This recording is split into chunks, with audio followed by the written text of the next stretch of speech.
कहानी की शुरुआत में हमें एक बहुत ही अमीर आदमी पॉल दिखाया जाता है, जो कि अपनी बीवी अर्बरी के साथ अपनी एनिवर्सरी मनाने के लिए जंगल के बीचों बीच एक घर में गया है। पॉल और उसकी बीवी बहुत खुश है क्योंकि कल उनकी एनिवर्सरी है और उनकी एनिवर्सरी के लिए उनके सारे बच्चे उनके पास आ रहे हैं। तभी अचानक रात में अर्बरी को काम करते वक्त ऐसा लगता है कि घर के ऊपर कोई है। वो पॉल को कहती है कि इस घर में जरूर कोई ना कोई तो है। पॉल अर्बरी को कहता है तुम बाहर रुको, मैं चेक करके आता हूँ। पॉल ऊपर की तरफ जाता है और ऊपर एक दरवाजा खुला हुआ है, लेकिन इससे पहले पॉल उस दरवाजे की तरफ देख पाता, वहाँ पर उसका बेटा क्रिस्पन आ जाता है। क्रिस्पन पॉल को कहता है कि माँ नीचे रो रही है, आप क्या कर रहे हो, चलो माँ के पास। क्रिस्पन अपने पापा पॉल को लेके वहाँ से चला जाता है, लेकिन पॉल या क्रिस्पन कोई नहीं देख पाते कि उस कमरे में कोई ना कोई तो जरूर था। यानी कि एक बात तो पक्की है कि इस घर में कोई ना कोई तो जरूर है, लेकिन वो कौन है ये जानने के लिए कहानी को आगे तक जरूर देखिएगा। हमें दिखाया जाता है कि क्रिस्पन वहाँ पर अपनी गर्लफ्रेंड एरिन के साथ आया है। वो एरिन को अपने मॉम डैड से मिलाता है। एरिन सबसे मिलके बहुत खुश है। एरिन क्रिस्पन से बहुत प्यार करती है और वो चाहती है कि वो उसके फैमिली का हिस्सा बने। रात को क्रिस्पन अपनी गर्लफ्रेंड एरिन को बताता है कि कल उसके सारे भाई बहन आने वाले। वो लोग काफी टाइम से एक दूसरे से मिले नहीं है, तो पता नहीं सब कोई कैसे होंगे, सबका बिहेवियर कैसा रहेगा। एरिन भी सबसे मिलने के लिए बहुत एक्साइटेड है, लेकिन एरिन को पता नहीं था कि ये सब इतना ज्यादा आसान नहीं होगा, क्योंकि हमें दिखाया जाता है कि रात को एक साया इनके घर की तरफ देख रहा है। कौन है ये साया, क्या चाहता है, ये जानने के लिए कहानी को आगे तक देखते रहिएगा। अगली सुबह क्रिस्पन का बड़ा भाई ड्रेक अपनी बीवी कैली के साथ और क्रिस्पन की बहन एमी अपने बॉयफ्रेंड तारिक के साथ और क्रिस्पन का छोटा भाई फेलिक्स अपनी गर्लफ्रेंड जी के साथ वहां पर पहुंच जाते हैं। अब पॉल और अर्बरी के सारे बेटे और बेटी अपने अपने प्यार के साथ वहां पर आ चुके हैं। पॉल और अर्बरी बहुत खुश है। अब खाने का वक्त है, सेलिब्रेशन का वक्त है,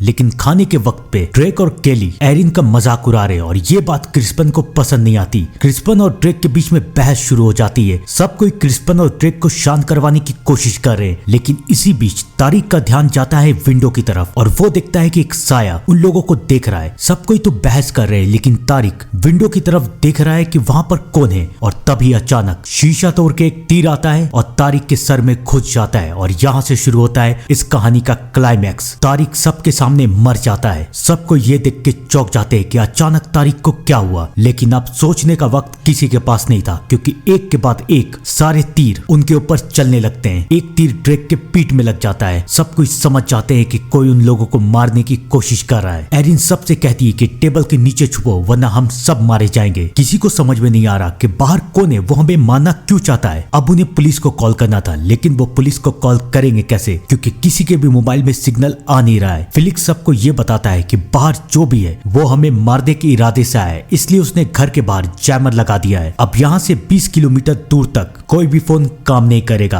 अब किसी को कुछ समझ में नहीं आ रहा है कि कोई क्या करे। एरिन सबको कहती है कि कवर लेके जाओ और यहाँ से हटो। सब कोई कवर लेके बचने की कोशिश करते हैं, लेकिन तीर अंधाधुंध घर की तरफ चलता जा रहा है। किसी तरह सब बच जाते हैं, लेकिन अब उन्हें घर से बाहर निकलना था। फिलिक्स सबको आइडिया देता है कि हम सब में से तेज जो भी दौड़ता है वो यहाँ से दौड़ के निकल जाए और जैमर के रेंज से दूर चले जाए और फोन करके पुलिस को बुला ले। उन सब में से सबसे ज्यादा तेज एमी दौड़ती थी, तो एमी ये फैसला करती है कि वो यहाँ से बाहर जाएगी। एमी दौड़ने के लिए तैयार होती है। दरवाजा खुलता है। एमी तेजी से दौड़ते हुए दरवाजे से बाहर निकलती है और उसी वक्त हमें दिखाया जाता है कि दरवाजे के बाहर एक तार को बांधा गया था और उस तार से एमी की गर्दन कट जाती है। एमी भी उन लोगों के सामने तड़प तड़प के मर जाती है। अब शुरू हुआ है कहानी में एक हॉरर ट्विस्ट। एक के बाद एक लोग मरते जा रहे हैं और किसी को नहीं पता कि कौन है बाहर और कौन हमें मारना चाहता है। इस कहानी का क्लाइमैक्स ऐसा है जिसे आप सोच भी नहीं सकते, तो इसलिए इस कहानी को बीच में छोड़ के मत जाइएगा, क्योंकि किलर कौन है ये सोचने में आप लोगों को पूरा वीडियो लग जाएगा। अब तारिक और एमी दोनों मर चुके हैं। अपनी बेटी को अपने सामने मरता हुआ देख के ऑबरी रोने लगती है। उसे समझ में नहीं आता कि वो क्या करे। पॉल अपनी बीवी की हालत खराब होते हुए देख के अपनी बीवी को ऊपर ले जाके सुला देता है। सबका दिमाग खराब हो रहा था, सब कोई डर रहे थे, लेकिन उनमें से एक एरिन ही ऐसी थी जो कि डर नहीं रही थी, क्योंकि उसे पता था कि अगर वो डरेगी तो वो मरेगी। एरिन सबको ये कहती है कि सारे दरवाजे बंद कर दो, सारे खिड़की बंद कर दो, हम यहाँ पर मदद का इंतजार करेंगे। एरिन सारे खिड़की और दरवाजे बंद कर रही है और साथ ही साथ 911 पे इमरजेंसी कॉल भी कर रही है। उसे ऐसा करते हुए देख के क्रिस्पन ये कहता है कि ये करके क्या फायदा, हमारे मोबाइल में तो सिग्नल है ही नहीं। तब एरिन क्रिस्पन को समझाती है कि अगर तुम्हारे मोबाइल में सिग्नल नहीं है और तुम बार बार 911 पे कॉल करोगे तो तुम्हारे मोबाइल से ऑटोमेटिक एक मैसेज पुलिस तक पहुंच जाएगा। क्रिस्पन समझाता है कि ये सब बेकार है, हमें अभी बचने के बारे में सोचना चाहिए, लेकिन किसी को पता नहीं था कि घर में वो कातिल घुस चुका है। हमें दिखाया दिखाया जाता है कि पॉल की बीवी के पास ऑर्बरी के पास वो कातिल पहुंच चुका है और वो कातिल ऑर्बरी को मार देता है। ऑर्बरी की चिल्लाने की आवाज आती है, सब कोई ऊपर की तरफ जाते हैं, लेकिन अब बहुत देर हो चुकी है, ऑर्बरी मर चुकी है, पॉल रो रहा है। सब कोई पॉल को लेकर नीचे की तरफ जाते हैं और वो कातिल अपना एक नया शिकार एरिन को भी ढूंढ लेता है। वो एरिन के ऊपर भी हमला कर देता है, लेकिन एरिन उन सब में से सबसे ज्यादा स्ट्रॉन्ग थी। वो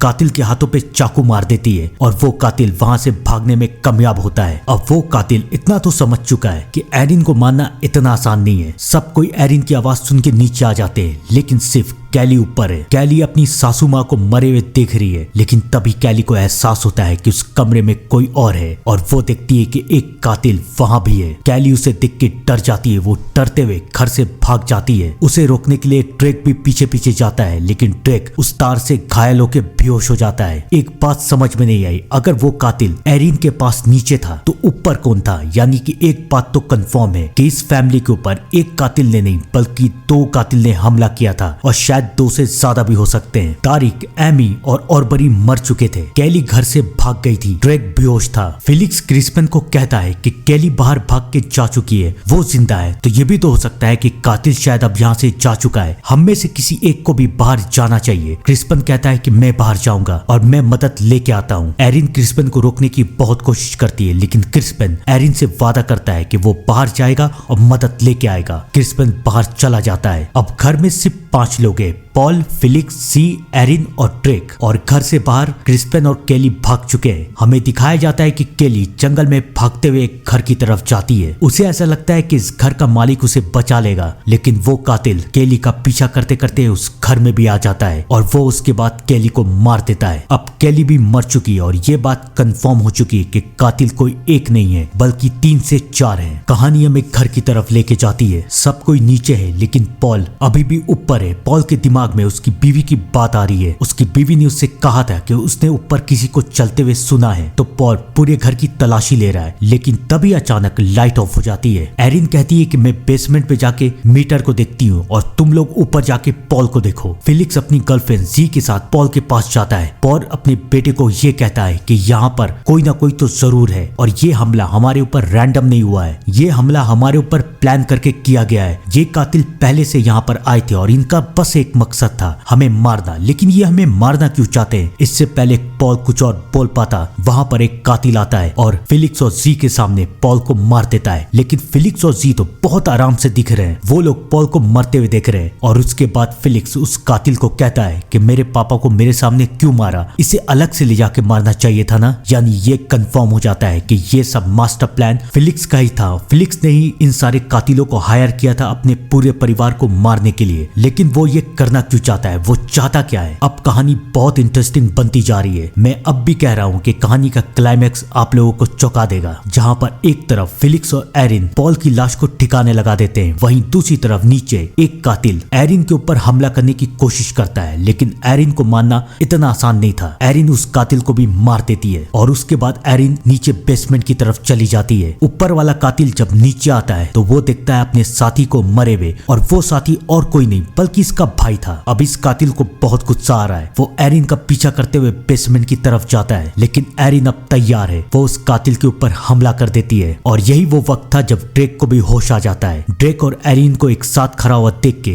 वो कातिल वहां से भाग जाता है, लेकिन इतना तो कंफर्म है कि वो वापस जरूर आएगा इन लोगों को मारने के लिए। और इसके बाद फिलिक्स और जी नीचे की तरफ आते हैं। एरिन को तो पता भी नहीं है कि फिलिक्स ने ही ये सारा प्लान बनाया है। एरिन पूछती है कि तुम्हारे पापा कहाँ हैं? फिलिक्स उनसे झूठ कह देता है कि पापा ऊपर आराम कर रहे हैं। एरिन कहती है कि कातिल एक से ज्यादा है। मैं और जी यहाँ पर कातिलों के लिए ट्रैप बिछाती हूँ और तुम और ड्रेक नीचे बेसमेंट पे जाके सारे हथियारों का इंतजाम करो। एरिन बेचारी को तो पता भी नहीं था कि वो इस खून के मास्टरमाइंड को अपने प्लान में शामिल कर रही है। फिलिक्स ड्रेक को लेके नीचे बेसमेंट की तरफ जाता है और अब फिलिक्स को ड्रेक को मारना था। वो ड्रेक को बता देता है कि तुम्हारी बीवी कैली मर चुकी है। ये सुन के ड्रेक इमोशनल हो रहा है और इसी बात का फायदा उठा के फिलिक्स ड्रेक को मार देता है और वहाँ पर ऊपर जी एरिन के साथ ट्रैप बनाने का नाटक कर रही है। वो एरिन को मारने की कोशिश भी करती है, लेकिन वो जानती थी कि एरिन को मारना इतना आसान नहीं है। एरिन जी से कहती है कि मैं नीचे की तरफ जाके देखती हूँ, तुम दरवाजा बंद रखना। एरिन नीचे की तरफ जा रही है और जी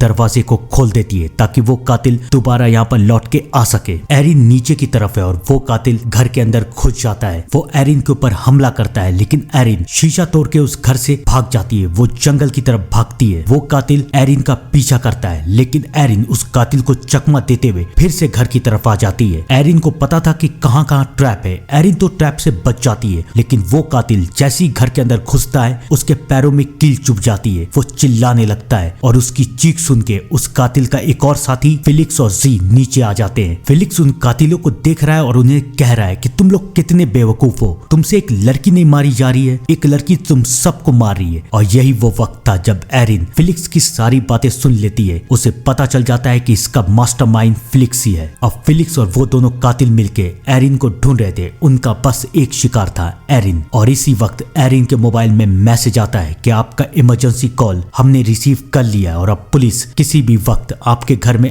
आ सकती है। उनमें से एक कातिल एरिन के मोबाइल का टोन सुन लेता है। वो एरिन को मारने के लिए चाहता है, लेकिन अब एरिन बिल्कुल तैयार थी। वो उस कातिल को मार देती है। अब बचे हैं सिर्फ 3, फिलिक्स, जी और एक और कातिल। वो कातिल फिलिक्स और जी को कहता है कि तुम लोग रोड की तरफ जाओ और देखो कि पुलिस तो यहाँ नहीं आ रही और मैं जाके एरिन को मारता हूँ। लेकिन उस कातिल को पता नहीं था कि उसका पंगा किससे है। वो एरिन को मारने के लिए तो जरूर चाहता है, लेकिन वो एरिन को मार नहीं पाता। एरिन उसे मार देती है और अब बारी फिलिक्स और जी की है। फिलिक्स और जी एरिन के ऊपर हमला करते हैं, लेकिन वो दोनों भी एरिन के सामने टिक नहीं पाते। एरिन उन दोनों को भी मार देती है और उसके बाद एरिन के सामने उसकी जिंदगी का सबसे बड़ा सच आता है। फिलिक्स का फोन बजता है। एरिन जब फोन उठाती है तो उससे पता चलता है कि ये कॉल और किसी का नहीं बल्कि क्रिस्पेन का है। क्रिस्पेन फिलिक्स को कह रहा है कि मुझे माफ कर दो, मैं वहां से आ गया, लेकिन मैं क्या करूं, मैं अपनी फैमिली को मरते हुए नहीं देख सकता था। सब कोई मर गए ना, कोई जिंदा तो नहीं है ना। और एरिन ये समझ जाती है कि ये सारा प्लान क्रिस्पेन का था। क्रिस्पेन घर की तरफ लौटता है और वो देखता है कि एरिन जिंदा है और सब मर चुके हैं। और फिर क्रिस्पेन एरिन को अपना प्लान बताता है। वो बताता है कि ये मेरा ही प्लान था। मेरे पापा बहुत अमीर थे और अपनी पापा की दौलत को पाने के लिए मैंने अपने पूरे भाई बहन, यहाँ तक कि अपने पापा और मम्मी को भी मार दिया। अब सारी दौलत मेरी है। मैं तुमसे प्यार करता हूँ, तुम मेरे साथ रहो, हम दोनों मिलके बहुत ऐश करेंगे। लेकिन एरिन को बहुत गुस्सा आ रहा था। वो क्रिस्पेन के ऊपर हमला कर देती है और यही वो वक्त था जब पुलिस वहां पर पहुंच जाती है। और पुलिस को ऐसा लगता है कि जरूर एरिन सबको मार रही है और पुलिस वाला एरिन के ऊपर गोली चला देता है। एरिन जमीन पे गिर जाती है और पुलिस वाला अंदर घुसने की कोशिश करता है, लेकिन एरिन का ट्रैप तो अभी भी दरवाजे में था और वो पुलिस वाला भी मर जाता है। मुझे नहीं लगता कि ये कहानी यहाँ पर खत्म हुई। मुझे लगता है कि इसका पार्ट 2 भी आएगा। आप लोग भी कमेंट में जरूर बताइएगा कि आपको क्या लगता है। तब तक के लिए thank you and good bye.